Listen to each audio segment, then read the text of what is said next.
now we're getting very close to actually beginning to produce our video.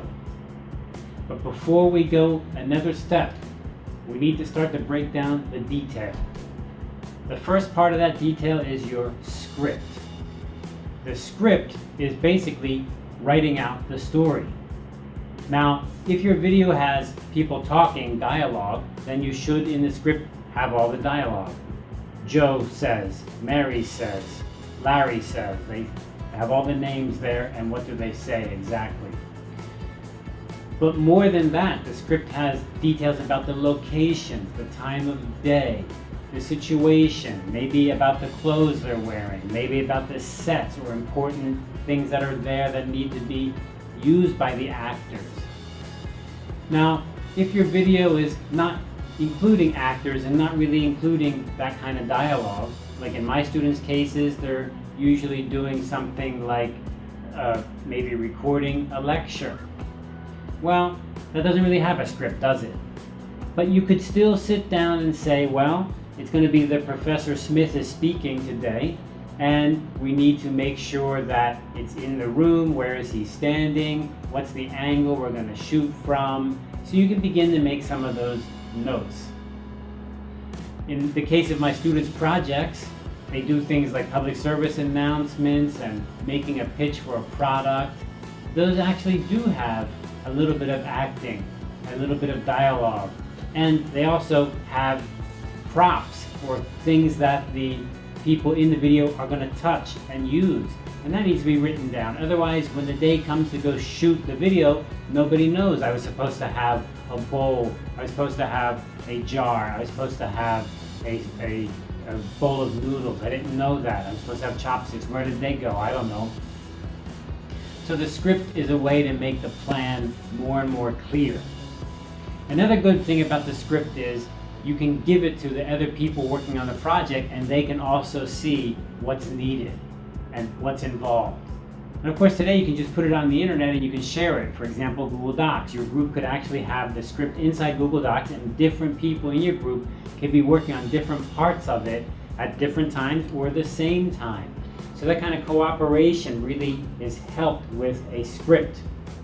Now, a script can be very, very formal. You can go onto the internet, just do a search for how to write a formal script. There's even software to help you format and write a script. For example, in a real production, 1 page usually equals 1 minute of a movie. So if it's 100 minutes, it's 100 pages. But that rule can be changed. And in your case, you don't need to worry about such details. You really just want to begin to write down what you're going to make. If there's dialogue and it's more than just a few words, which are easy to forget, you need to write them down, and all the bits and pieces. And that helps you really get the whole thing together.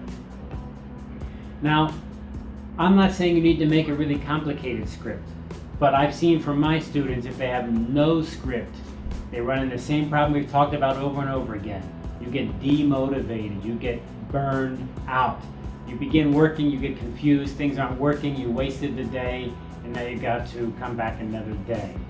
So I really emphasize getting the script together. Let's be honest though. I've taught this class before, I've had my students do projects, I've asked them upload their scripts beforehand, and boy, that just doesn't work too good. They're very hesitant to get the thing written down. I think the basic reason is time. They just keep putting things off, and they think, well, we'll worry about it later, They have an idea in their head, and they wait until the day comes they're going to go shoot their video. Then they just make it up as they go along. They had a rough idea. That kind of works. It's not impossible, but it takes more time, things are disorganized, and as we'll see some examples later, the quality can suffer because they had a general idea, but nobody knew anything specific, and they just made it up, and it's kind of crappy, kind of shoddy looking. So yeah, that's the script. I hesitate to push on it too hard because it seems like my students are hard to execute on it.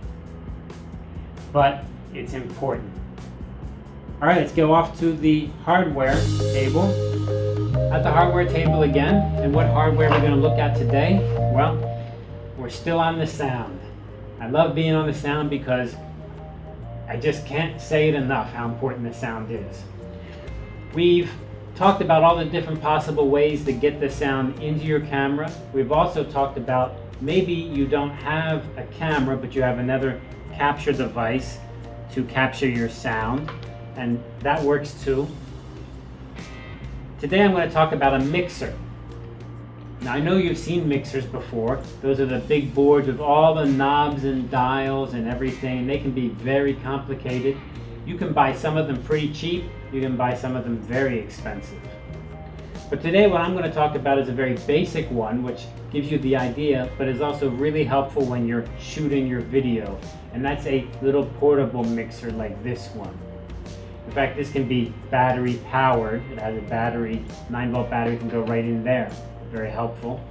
You can use it out in the field. Now, let's look at this, and from here we can kind of learn what a mixer does and why it's important. On the back of the mixer here, you can see it has two inputs, XLR inputs, and it's going to be the left and the right, so you get stereo. You don't have to have two, you could have just one if you want to. You also have two RCA jacks. Also, they could be sound coming in left and right. So you have either these left and right or this left and right. Now if we look at the front, what we have is an out. And if I take my 1/4-inch jack, I can plug it into the out. And now this jack here, where would this go? This would go into my camera's input. So here's my camera, and it has a out and an in, and I'm going to put it into the recording in. So now we've got the mixer going right into the camera. And then what about my microphone? Well, now I can take my shotgun microphone, for example, here, and remember it has an XLR mic attachment, and I can put that into the XLR jack. So now I've got a microphone coming into this portable mixer, and the output is going into the camera. So it's a bit of a chain of devices here. I'm having a hard time holding them all, right? But hey, here's something cool right here. This portable mixer has a connector here, and it can actually connect right onto the base of the camera. So I can screw that on there, it would hold the camera and the mixer together. That's cool. And then if I had a long line, then I could use my microphone far away and close to my talent, to the actors. Okay, well, let's look at what a mixer does and why this mixer is especially good when we go out shooting video. So remember, we had two inputs, so we can have two microphones, and or just one or two. And then here what we do is we can adjust the volume of the sound coming in from those microphones to be louder or lower or higher, louder or softer. Because the one thing we want to make sure we don't have is the sound being too loud, too high. Because once it gets too high, it becomes like you can't hear anything, right? That ruins it. So you've got to keep it low, but not too low. So this way you can adjust it. And because you can have just one mic, you could be adjusting one. If you had two, it's good because now you can levelize them. You can level them up, equalize them, make them about the same. And then here, what's this little jack here? Well, that's to listen to on your headphones, right? So you remember, you want to be listening to the sound you're getting. You could also be listening back at the camera. You'd be plugging into that. So that's the way actually all mixers work. You're basically just taking one input and adjusting it up and down, a second input, adjusting it up and down. But if you go to a recording studio or just have a fancy, expensive mixer, you have many inputs, not just two, not just one. Although in this case, we're just using the example of two maximum. Okay, so that's the basic idea of a mixer. And this is the specific cool thing of a portable mixer. So you take this out in the field, and you could just take your SLR camera there, put that on top of there. You could put this on your tripod, and I could be looking at the camera and adjusting the audio and listening to the audio at the same time. Okay, let me try that. Okay, so I'm going to take my camera. Okay, camera's on. Okay, I take my headphones. I'm going to plug those in. Mini jack. Plug that in. Okay, those are my headphones.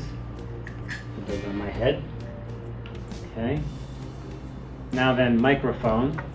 I've got the microphone, and I can plug the microphone into the XLR jack. Okay, and I got the microphone in. And I can put my microphone on here. And now I've got a little setup.